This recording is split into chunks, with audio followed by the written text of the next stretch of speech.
2004లో నేను కొత్తగా ఎమ్మెల్యే అయినప్పుడు ఇదే నంగునూరు మండలం ఇదే నర్మేట ప్రాంతంకి ఒక ఫోన్ వచ్చింది ఒక రోజు నాకు. 2004లో ఏం ఫోన్ వచ్చిందంటే, సార్ నా పక్క పొంటోడు బోరేస్తుండు, ఎంఆర్ఓకు ఫోన్ చేస్తే ఆప్తలేడు, జర నువ్వు కలెక్టర్ సాబ్కి చెప్పి బోర్ ఆపవా, వాని బోర్ బండి వేయద్దు అంటే. ఆ రోజుల్లో ఇది ఒక డ్రాట్ ప్రోన్ ఏరియా. కొన్ని మండలాలను డ్రాట్ మండలాలుగా రాష్ట్ర ప్రభుత్వం డిక్లేర్ చేసింది. అందులో మా పల్లారాజేశ్వరన్న, చేర్యాల, మద్దూరు ఇవి కూడా డ్రాటే. మా నంగునూరు కూడా డ్రాట్ మండలం కింద డిక్లేర్ అయింది. ఏ మండలాలైతే డ్రాట్ మండలాలుగా ఈ రాష్ట్రంలో డిక్లేర్ అవుతాయో అక్కడ బోర్ వేయాలంటే తహసీల్దార్ పర్మిషన్ ఇస్తేనే బోర్ వేయాలి. తహసీల్దార్ పర్మిషన్ లేకుండా బోర్ వేస్తే పక్కపొట్ట బోరోడు కంప్లైంట్ చేస్తుడు, వాడు వచ్చి బోర్ బండిని సీల్ చేస్తుండే. ఇది నాకు గుర్తొస్తా ఉంది. ఇదే నర్మేట ఊరికెళ్ళి ఫోన్ వచ్చింది నాకు. ఆ బోర్ వేస్తున్నారు సార్, ఎంఆర్ఓ సాబ్ ఇంటలేడు, నువ్వు కలెక్టర్ సాబ్, అప్పుడు కలెక్టర్ సంగారెడ్డి ఉంటుండే, కలెక్టర్కి ఫోన్ చేసి బోరు బండిని ఆపించిన రోజు. ఇవాళ బోరు బండి మాయమైపోయింది నంగునూరులో, ఈ సిద్దిపేటలో, ఈ తెలంగాణలో.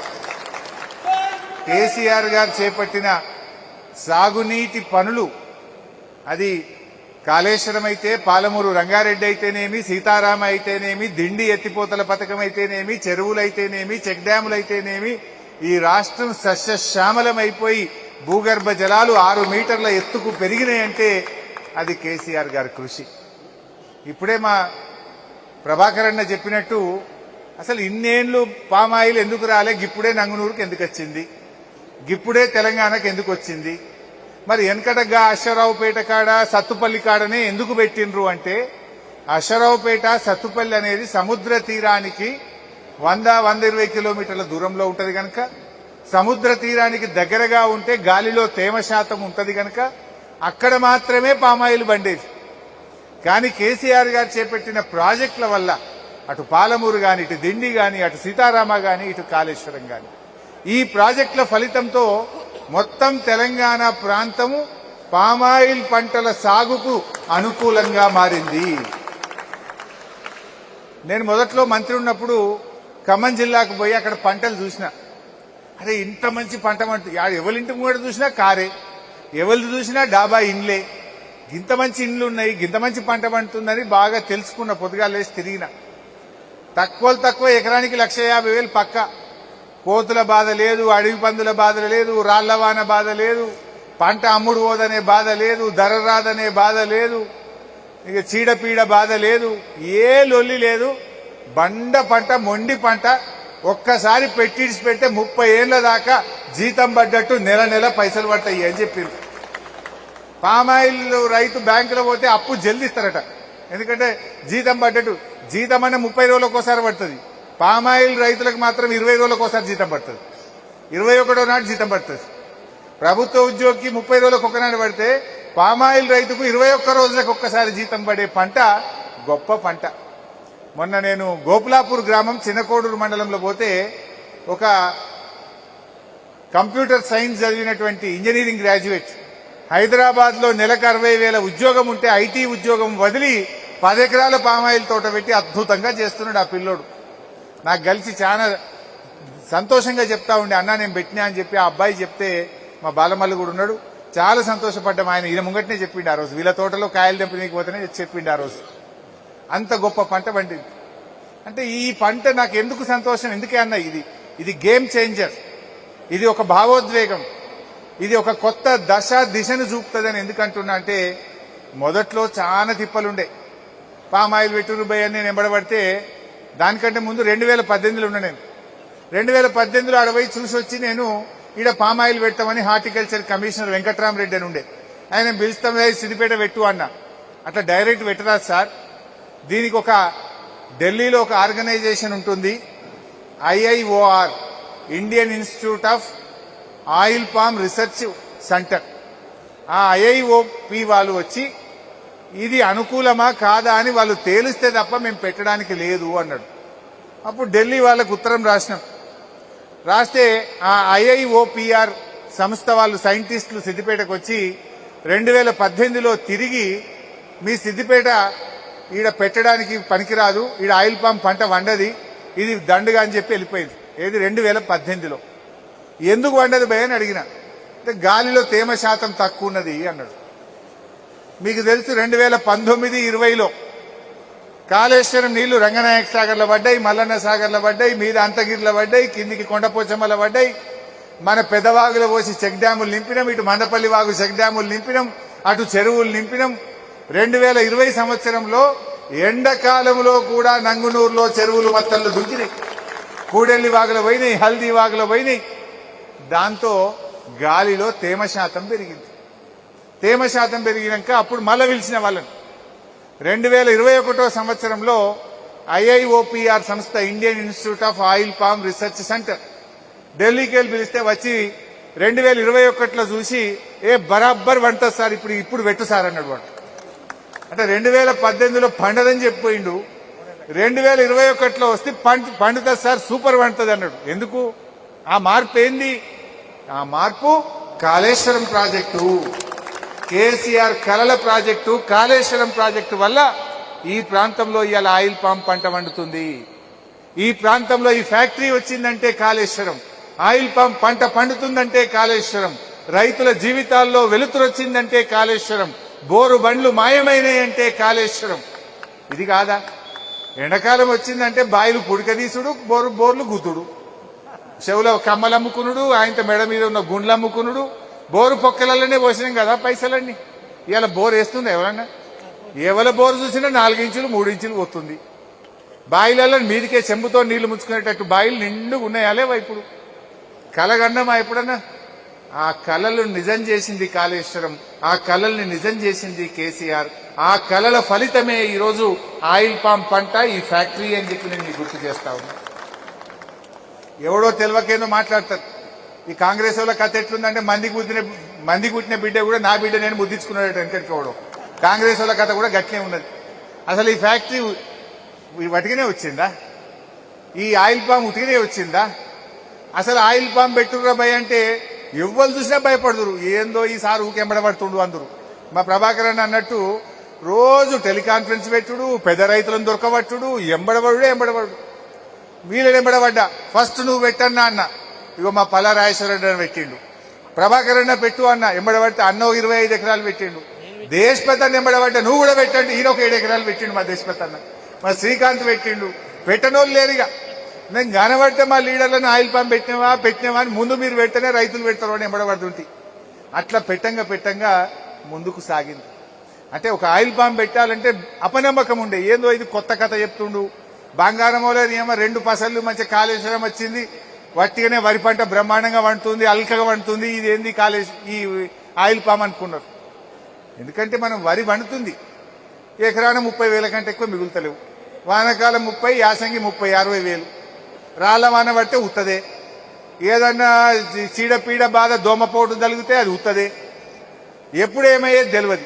ఆ 60,000 కూడా పక్కా మిగిలేదు లేదు.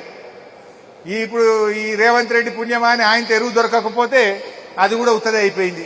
అవి ఎర్రబడుతున్నాయి. ఇట్లాంటి వాటి బాధలు లేకుండా ఎకరాన 1,50,000 రూపాయలు బంగారమోలే జీతం పడ్డట్టు పడే పంట ఆయిల్ పామ్ పంట. అందుకో మా వేమలెంకన్న కూడా పెట్టిండు. నేను చెప్తే బతిలాడితే మొదలు పెట్టిండి, ఇప్పుడు కోతకు వచ్చింది. ఇట్లా ఎంతో మందిని కనబడితే ఎంబడబడి బాలమలతో కూడా పెట్టించిన. ప్రతి ఎంపీపీ జెడ్పీటీసీ ఎంబడబడి పెట్టించిన.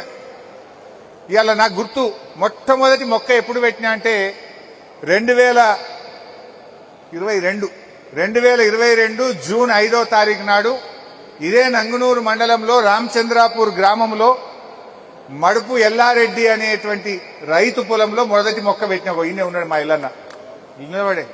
ఈ ఎల్లన్న పొలంలో ఫస్ట్ మొక్క పెట్టిన. కమలాదేవి కదా, కమలాదేవి వదిన కమలాదేవి, తను ఎల్లన్న, ఇద్దరి పొలంలో పెట్టిన అన్నాడు ఫస్ట్ మొక్క. జూన్ 5, 2022 మొదటి మొక్క పోయి ఎల్లన్న నువ్వు పెట్టు నా జిమ్మెదార్ అన్న. పెట్టిండు. ఎల్లన్న పొలంలో పోయి నేనే మొక్క పెట్టినా. ఎల్లన్న పెట్టింది 2 ఎకరాలు, కానీ ఇప్పుడు బ్రహ్మాండమైన పంట వెళ్తుంది. ఎంతనే? 5 ఎకరాలు. ఎంత వచ్చినాయి?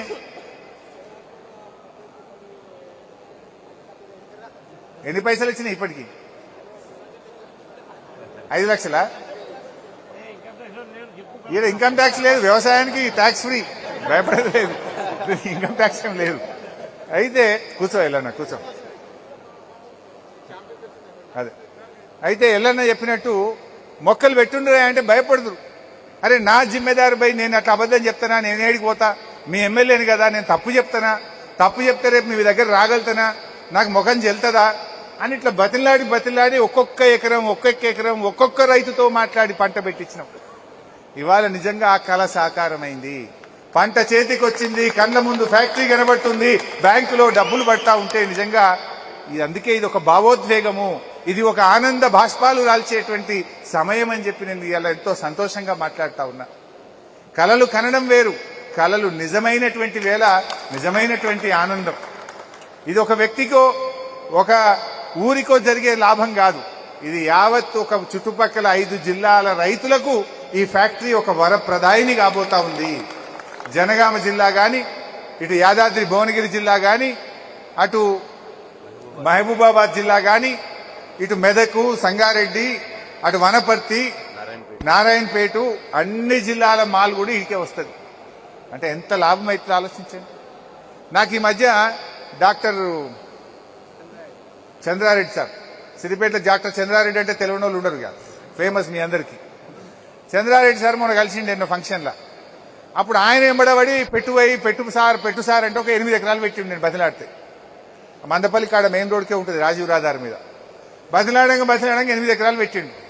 హరీష్ రావు సాబ్ అప్పుడు నువ్వు చెప్తే ఏమో అనుకున్నా కానీ పంట బాగా వండింది, ఆ మామిడి తోట జర ముసళ్ళు అయిపోయింది, 30 ఏళ్ళు అయింది, కొట్టేసిన, ఇంకా 10 ఎకరాలు పెడుతున్నా ఆయిల్ పామ్ అంటుండు.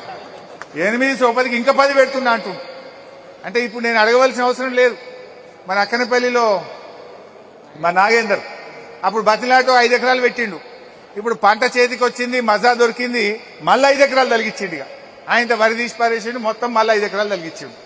ఇట్లా ఇప్పుడు నేను చెప్పవలసిన అవసరం లేదు. ఇక రైతులే ఒకరిని చూసి ఒకరు, ఆ పెట్టిన రైతే ఇంకో 4 ఎకరాలు, ఇంకా 3 ఎకరాలు ఉన్న భూమి కూడా మొత్తం ఆయిల్ పామ్ పెడుతున్నారు. అంటే ఇది నిజంగా లాభసాటి పంట, ఈ పంట మేలు జరుగుతుంది అని చెప్పి ఇవాళ ఎంతో మంది రైతులు ముందుకు వస్తా ఉంటే నాకు చాలా సంతోషం కలుగుతా ఉంది.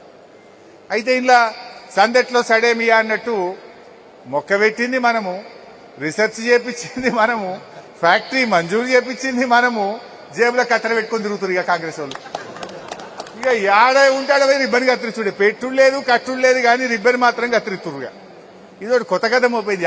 వీడికి వస్తారట్టు ఇంకా వచ్చి రిబ్బన్ కత్తిరిస్తాం, ఇక అంత మేమే మోసినట్టే, ఇక బరువు మోసినట్టే.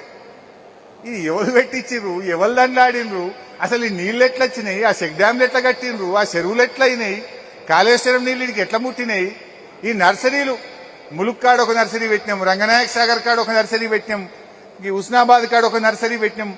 ఆయిల్ పామ్ మొక్కలు పెంచడానికి కూడా 3 నర్సరీలు పెట్టి తండ్లాడి మొక్కలు పెంచి రైతులకు ఇచ్చి దీన్ని అంత చేసి పెడితే ఇక మేము తిరిగి వస్తామన్నట్టు వచ్చింది. ఇక ఈ రకంగా జరుగుతూ ఉంది. ఏమంటవే, వంట అయినాక గంట తిప్పినట్టు అంటుండు మల్లన్న. అయితే ఇలా విత్తనం నాటింది బీఆర్ఎస్ ప్రభుత్వం, కానీ పండ్లు తినడానికి మాత్రం కాంగ్రెస్ వాళ్ళు బయలుదేరలేదు. మొక్క పెట్టింది, పెంచింది, పోషించింది బీఆర్ఎస్. ఆ పండ్లు వస్తే మాత్రం ఇక మేము తెంపుకుంటామంటూ అమాయకులు. అంత ప్రజలకు తెలియదా దాని వెనుక చెమట చుక్కలు ఎవరికి పడ్డాయి, దాని వెనుక తండ్లాట ఎవరి, ఈ నీళ్ళు ఆడికేలు వచ్చినాయి, ఈ మొక్కల ఆడికేలు వచ్చినాయి, ఈ ఫ్యాక్టరీ ఆడికేలు వచ్చింది తెలియదా. ఈ ఫ్యాక్టరీ ఆ రోజు నిరంజన్ అన్న వ్యవసాయ శాఖ మంత్రిగా ఉండే, ఆ రోజు మీరు కూడా ఉన్నారు అందరూ. 13 ఏప్రిల్ 2022 నాడు అప్పటి వ్యవసాయ శాఖ మంత్రి నిరంజన్ రెడ్డి గారిని ఇక్కడ తీసుకొచ్చుకొని మీరందరూ కూడా ఇవాళ డాష్ మీద ఉన్న వాళ్ళు ఉన్నారు. 2022 ఏప్రిల్ నాడు నిరంజన్ అన్న చేతుల మీదుగా శంకుస్థాపన చేసిన ఫ్యాక్టరీ ఈ ఫ్యాక్టరీ. మన గవర్నమెంట్ ఉంటే ఇంకా ఏడాది ముందే స్టార్ట్ అవుతుంది. ఏడాది లేట్ అయింది వీళ్ళు పట్టించుకోక, ఇంకా ఏడాది ముందే స్టార్ట్ అవుతుండే. ఎంత గొప్ప టెక్నాలజీ అంటే ఇందాక అన్న చెప్పినట్టు దేశపతి అన్న ప్రభాకర్ అన్న చెప్పిండు. ఏంది గోడ్రేజ్ కంపెనీ, నవభారత్ కంపెనీ, పతంజలి అంటే మీకు తెలుసు, పతంజలి కంపెనీ వచ్చి ఫ్యాక్టరీ చూసిపోతుంది. ఎందుకు చూసిపోతున్నారు? రామ్దేవ్ బాబా కంపెనీ వాళ్ళు కూడా వాళ్ళు వచ్చి అరే ఈ టెక్నాలజీ బాగుంది అని చెప్పి వీళ్ళకి ఇప్పుడు ఆర్డర్ ఇచ్చిపోయారు మా దగ్గర ఫ్యాక్టరీ పెట్టుమని. అంటే మనం ఆ రోజు మన ప్రభుత్వం ఉన్ననాడు ఇది మలేషియా, అంటే పామాయిల్ కు పుట్టిన ఇల్లు మలేషియా. అక్కడ టెక్నాలజీ బాగుందని తెలుసుకొని ఆ దేశం వాళ్ళ నుంచి టెక్నాలజీ తెప్పించి ఆ టెక్నాలజీతో ఈ ఫ్యాక్టరీ కట్టించినాం. దీని వెనుక కూడా రైతులకు లాభం ఉంటుంది. జనరల్గా ఏమైందంటే 100 టన్నుల ఆయిల్ పామ్ గెలలు పంపితే 20 టన్నుల నూనె వెళ్తుంది. అన్ని ఫ్యాక్టరీలు 19 టన్నులు వెళ్తే ఈ ఫ్యాక్టరీ 20 టన్నులు వెళ్తుంది. ఇంకొక టన్ను నూనె ఎక్కువ వెళ్తుంది ఇలా. ఇది అంత మంచి టెక్నాలజీ. ఇలా భారతదేశంలో ఏ ఫ్యాక్టరీ అయినా ఈ 100 టన్నుల పామాయిల్ గెలలు పంపితే 19 టన్నులే నూనె వెళ్తున్నది. కానీ మనం పెట్టిన ఫ్యాక్టరీలో 20 టన్నుల నూనె వెళ్తుంది, 1 టన్ను ఎక్కువ వెళ్తుంది. ఇది ఏంది? ఈ ఆయిల్ ఫెడ్ అనే కార్పొరేషన్ ద్వారా ఈ ఫ్యాక్టరీ పెట్టినాం. ఇది ప్రైవేట్ కంపెనీ కాదు, గవర్నమెంట్ కంపెనీ. దీని లాభాలు ఎటుపోతాయి? రైతుకే వస్తాయి. 19 టన్నులు వస్తే 19 టన్నుల పామాయిల్ అమ్మితే ఎన్ని పైసలు వస్తాయో దాన్ని ఎకరానికి ఇంత అని రైతుకు వంచిండ్రు.